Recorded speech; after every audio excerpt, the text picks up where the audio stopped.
ஆடி வெள்ளியில் எந்த அம்மனை வழிபட்டால் என்ன பலன் கிடைக்கும்?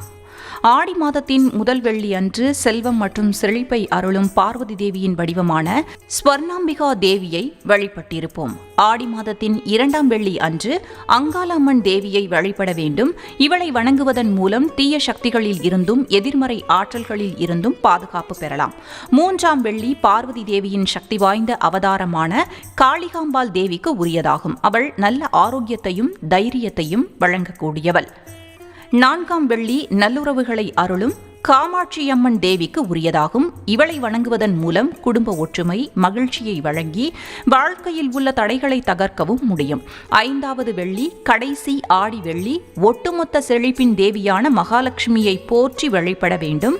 ஆடி வெள்ளிக்கிழமைகளில் அம்மனை பூக்கள், பழங்கள் மற்றும் வளையல்கள் கொண்டு அழகாக அலங்கரிக்க வேண்டும்.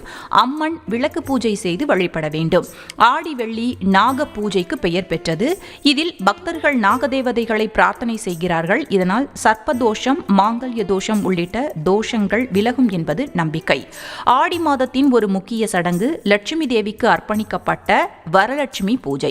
ஆடி மாதத்தின் கடைசி வெள்ளிக்கிழமையில் திருமணமான பெண்கள் தீர்க்க சுமங்கலி வரம் பெறவும், திருமணமாகாத பெண்கள் நல்ல கணவர் அமைய வேண்டும் என்பதற்காகவும் வழிபடுவார்கள்.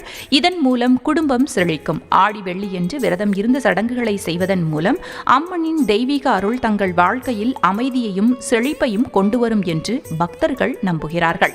குழந்தை பாக்கியம் தேடும் தம்பதிகள் ஆடி வெள்ளியில் விரதம் இருந்து வழிபட்டால் விரைவில் குழந்தை பேறு கிடைக்கும் என்பதும் நம்பிக்கை. ஆடி வெள்ளியில் விரதம் கடைபிடிப்பதன் மூலம் வாழ்க்கையில் உள்ள பல்வேறு சிரமங்கள் மற்றும் சவால்கள் குறையும் என்றும், ஆன்மீக வலிமையையும் பிரச்சனைகளுக்கான தீர்வுகளையும் இது தரும் என்றும் நம்பப்படுகிறது.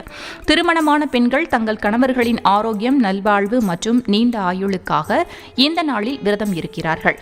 திருமணமாகாத பெண்கள் இந்த விரதத்தை கடைபிடிப்பதன் மூலம் அம்மன் அவர்களுக்கு நல்ல கணவனை அருள்வாள் என்பதும் ஐதீகம்.